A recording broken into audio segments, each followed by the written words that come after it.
लोगों को ये लगता है कि आप दाऊद इब्राहिम से मिले हैं क्योंकि आपने ब्लैक फ्राइडे लिखी है, डोंगरी टू दुबई लिखी है, तो जाहिर सी बात है अगर एक परसेप्शन भी है तो वो है कि आप दाऊद से पर्सनली मिले हैं। बहुत से लोग बात हुई है हाँ, मैंने फोन उसको पे? इंटरव्यू की, कई बार बात की उससे। नहीं बाबा, लेकिन मिले क्यों नहीं आप सर? हाँ, जी मेरा माय पॉइंट इज के 2 चीज़ें थी। सबसे पहले मुझे दाऊद इब्राहिम से मिलना कोई गर्व की बात लगती नहीं है। All said down is a gangster number 1। मतलब किसी गैंगस्टर मिलने की क्या बात है? मतलब अगर आपकी फ़ोन पे बात हो जा रही है, अगर आप उसका इंटरव्यू कर लें तो I don't think it's such a matter of pride ए। बी, दाऊद इब्राहिम से मिलना हमेशा कॉम्प्लिकेशन होगा। ओके, मतलब देखिए एक ज़माना था जब दाऊद जो है 1980 से पहले ही was not global terrorist. He was not considered to be the top terrorist number 1 in India. 1984 तक के ज़माने में वो एक गैंगस्टर था मुंबई गलियों में, इसलिए वो एक अलग तरह का सीन था।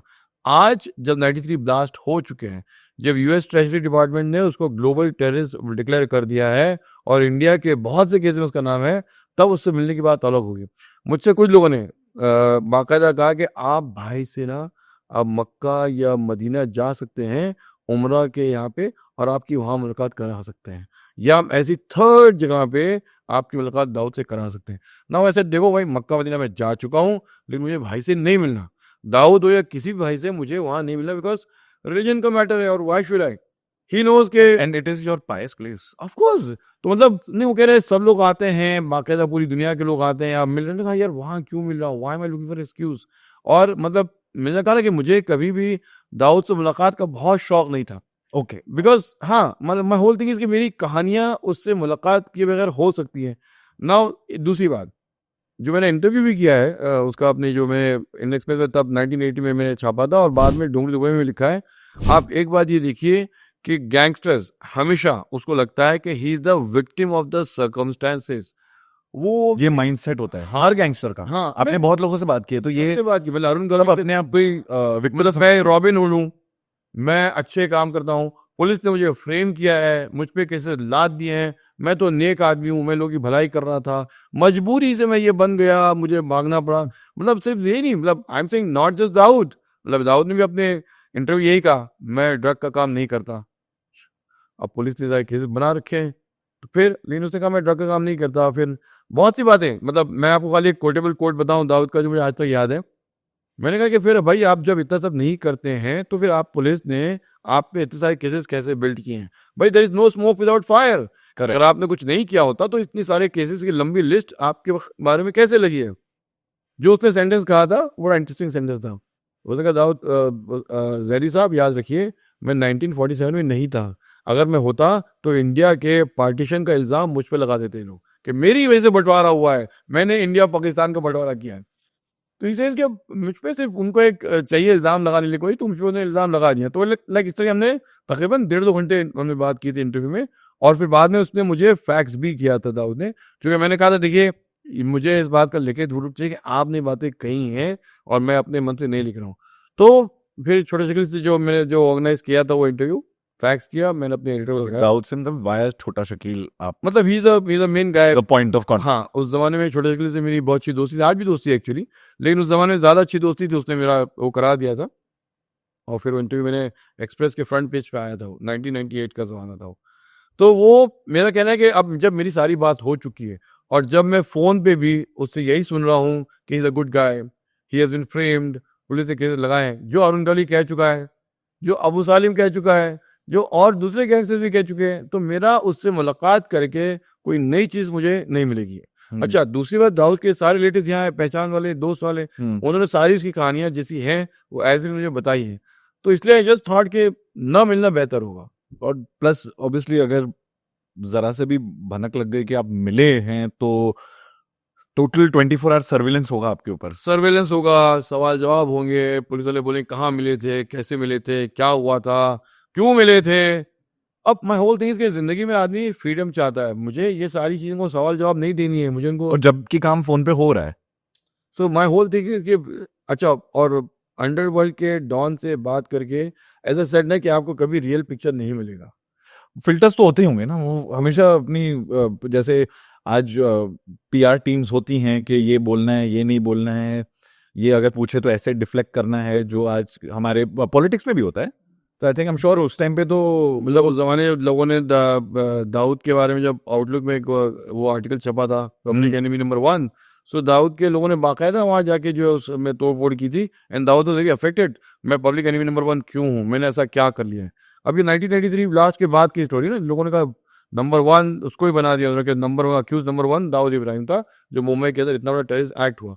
तो वही मैं कह रहा हूँ, कैसे बातचीत करने के बाद आई don't think But how was he while on phone talking to? well Was he a gentleman or was he rough? no he was not। एक होता है ना गैंगस्टर का एक परसेप्शन होता है कि ए रे क्या रे ऐसे बात करेंगे। फिल्मों से आया है। हाँ वही मैं इसीलिए पूछ रहा हूँ मेरा आपसे। हाँ मेरा ऐसा मानना है कि जो हम लोग फिल्मों में देखते हैं ना कि वो गैंगस्टर गाली दे के बात कर रहा है और गैंगस्टर इस तरह की बिहेव कर रहा है, वो फिल्मी परसेप्शन है। रियल लाइफ का माफिया काफी सिविलाइज्ड होता है, मतलब जिन लोगों से मैं मिला हूँ, फॉर एग्जाम्पल जैसे फॉर एग्जाम्पल आप दाऊद से अपने बात की फोन पे, जैसे आपने कहा 2 घंटे बात हुई है, इंटरव्यू हुआ, अगर क्योंकि आपने 2 घंटे कहा तो ये मेरा सवाल आया दिमाग में कि उसने कोई भी एक इंसान अगर गाली देगा ना, आप जितने भी बड़े आप बोलोगे कि नहीं रिपोर्ट करना है, तुझे फेमस ही नहीं करना है, जा। मैं आपको कह रहा हूँ कि बड़ी गालियां छोड़ दी है, दाऊद ने लफ्ज चे का इस्तेमाल भी नहीं, जो च से आप जो बोलते हैं गाली, वो वाली गाली उसने इस्तेमाल नहीं की है। ओके, यानी मेरा ये कहना है कि भाई देखिए, हो सकता है कि दूसरे लोगों के साथ दे, हो सकता है उसे गुस्सा है तो गाली देता हो, लेकिन मेरे साथ उस 1.5-2 घंटे के इंटरव्यू में वो अच्छी उर्दू में बात कर रहा था, उसकी जबान में कोई भी गुस्सा या एजिटेशन नहीं था और वो बहुत अच्छे से बात कर रहा था। मतलब मैं खुद हैरान था कि मतलब देखिए, जब आप आदमी किसी गैंगस्टर से बात करता है उसको लगता है कि जो हम लोग फिल्मों में देख चुके हैं, वही मैं बहुत गुस्से में गाली गलौच एकदम, वो बिल्कुल ऐसा नहीं था। तो मतलब मैं हैरान था कि वो ऐसी बात कैसे कर, बल्कि मैं दाऊदी की नहीं, मैं कह रहा हूँ इन छोटे शकील भी बहुत अच्छी उर्दू में बात करता है और बहुत अच्छी शाफत से पेश आता है। या चलिए इन दोनों की बात छोड़ दी है, मैंने अरुण गवली से मुलाकात की है, अरुण गवली भी हमेशा ऐसे हाथ जोड़ा रहता है, नमस्कार, ये वो बातें, मतलब बहुत ही तहजीब से बहुत अच्छी से बातें करता है। एक परसेप्शन था सर कि अगर जैसे ये ऑब्वियसली गूगल पे है, तो मैं ऐसे आपसे कुछ नहीं पूछ रहा जो पब्लिक डोमेन में नहीं है, पर आपका राय जानना चाहता हूँ। जी, एक ये था कि बोला जाता था कि मुंबई में अगर कोई दाऊद को बीट कर सकता है, I am using a very soft word, beat कर सकता है, वो अरुण गवली है। शिकस्त यू मीन मात दे सकता है? नो, ये आपने भी पढ़ा ही होगा, so I am not asking something that's not in public domain. मतलब ये तो राइवल थे, मतलब राइवल से ये उम्मीद तो की जाती, कभी भी साथ में नहीं थे वो, थे, they were working together, exactly, was a time जब दाऊद अरुण गवली साथ में थे, बट देन हुआ ये था कि दाऊद जो है वो he was always wanted to be the top man, और अरुण गवली और रमा नायक और ये सब लोग दाऊद के साथ थे, लेकिन दाऊद को इनमें बड़ा होना था, अरुण गवली को बराबरी का होना था। लेकिन उसके बाद जब रमा नायक की जब एनकाउंटर हुई है, जो एक पुलिस के जरिए हुई थी, और अरुण गवली फिल्म भी आई है ना उनपे, हाँ फिल्म भी आई है ना उनपे, रमा नायक के ऊपर, नहीं रमा नायक के लिए नहीं है, नहीं वो रमा नायक जो है वो अरुण गवली का मेंटोर था। करेक्ट। और उनकी एक BRA गैंग थी बाइकला में, BRA यानी Babu Resham, Rama Naik R and Arun Gawli A। तो उसमें रमा नायक जो है उसको अरुण गवली बहुत मानता था। इसका इनकाउंटर जो है वो हो गया था चेंबूर में एक पुलिस इंस्पेक्टर के जरिए, जो अरुण गवली का कहना है कि दाऊद के इशारे पे हुआ। तब उसने दाऊद से बगावत की, तब उसने अलग हटके तो अपनी गैंग बनाई, और फिर लेकिन वो मात इसलिए नहीं हो सकती थी because all said and done Arun Gawli was a local don, his reach did not extend beyond Byculla area, और बाइकला के अलावा थोड़ा सा कांजुरमार्ग के उसका हाथ था, लेकिन वो एक्सटेंड हुआ ही नहीं। वाइल दाऊद मुंबई में उसका बहुत उसका इन्फ्लुएंस थी, फिर उसके अलावा दिल्ली में थी, नेपाल में थी, पाकिस्तान में तो बैठा हुआ ही है, दुबई में कनेक्शन थे। My point is gang was far and wide much larger than Arun Gawli, इसलिए उसको बीट नहीं कर सकता था। इनफैक्ट छोटा रजन जो in terms of what you से मैन पावर, चूंकि दाऊद के लिए लोगों को मैनेज करता था, तो और उसके रिक्रूटमेंट, जेल में लोगों को देखना भालना, बहुत कुछ हैंडल करना, छोड़ो वहां तक पहुंचने के बाद भी वो दाऊद को उतनी तकलीफ नहीं दे सकता था, बिकॉज द वेरी फैक्ट के Dawood had a very huge gang and a much bigger setup then Chhota Rajan और Arun Gawli. Plus I am sure he must have built himself with so many layers कि उन तक पहुंचना है तो आपको इतने लेयर्स क्रॉस करके आना पड़ता। तो एज ए सेड के पहले दुबई में था, तब भी वो सेफ था, उसका जब पाकिस्तान चला गया फिर तो पाकिस्तान में तो उसको और आईएसआई की तरफ से और पाकिस्तानी आर्मी की तरफ सपोर्ट मिल गई। अब आप आर्मी को आईएसआई को कैसे बीट करके वहां तक पहुंचेंगे आप, तो दैट वाज थोड़ा सा बहुत एम्बिशियस था वो।